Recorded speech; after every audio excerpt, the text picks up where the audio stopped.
Hey, welcome to The Explainer. Today we're digging into something huge, a question that's at the very heart of, well, everything. How do we actually learn? We're going to dive into the fascinating science that explains it all. I mean, think about it for a second. You've seen this, right? Same classroom, same teachers, same lesson, yet one student is just flying and another one seems to hit a brick wall. What is going on there? It's a puzzle that has bugged teachers and parents forever. So, where do we even begin to look for the answer? Well, the key is hiding in a field called educational psychology.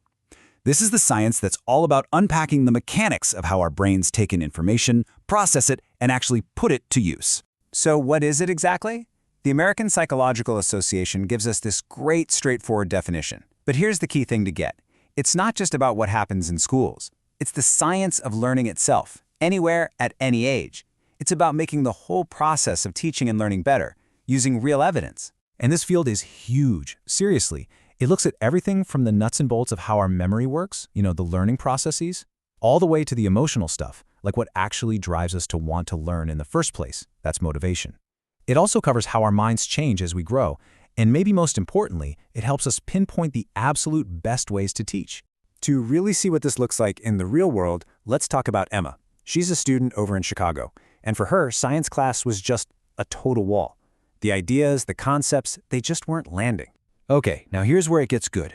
Her teacher, who knew a thing or two about educational psychology, had a hunch. Maybe Emma learns best by doing, not just by listening. So she ditched the old school lecture and brought in hands-on experiments. And bam, the result was incredible. This shows you the power of just finding the right approach. It wasn't about passing a test anymore. Emma didn't just get the material, a switch flipped. She actually found a passion for science, all because her teacher knew how to find the right key to unlock the door for her. Emma's story is amazing, for sure, but this isn't just about one-off success stories. When you take these ideas and apply them on a bigger scale, well, the real-world impact is absolutely staggering.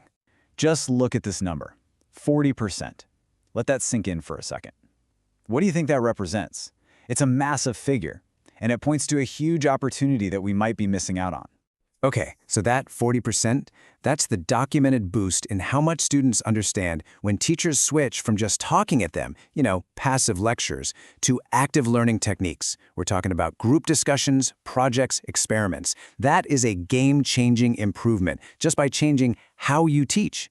And that boost in comprehension, it creates this incredible ripple effect. When you use these methods, you see overall student performance jump by up to 30%, and at the same time, behavioral problems in the classroom can drop by 25%. So you get better learning and a better environment for everybody. It's a total win-win. Now, let's look at this from a different angle. Meet Liam. He's a high schooler in London. Super smart. Totally knows his stuff. But the second a test lands on his desk, his brain just freezes. Crippling anxiety takes over, and his grades totally tank. But his teacher was sharp. She saw that the problem wasn't what Liam knew, it was an emotional roadblock. So she did two things. First, she taught him some simple stress management techniques, like deep breathing. And second, she shifted the focus away from high-stakes tests and more toward collaborative group projects. And the change was just incredible. As Liam's anxiety started to go down, his confidence just soared. He could finally show what he actually knew all along, and his grades shot right up with it. It's perfect proof that a student's emotional well-being isn't separate from their academics. It's absolutely fundamental. Okay, so this is all really fascinating, right? But the big question is, how can you actually use it? Whether you're a teacher, a parent, or hey, even a student trying to learn better, this next part is for you. It's your practical toolkit, strategies you can start using today. So, here are the 5 core strategies.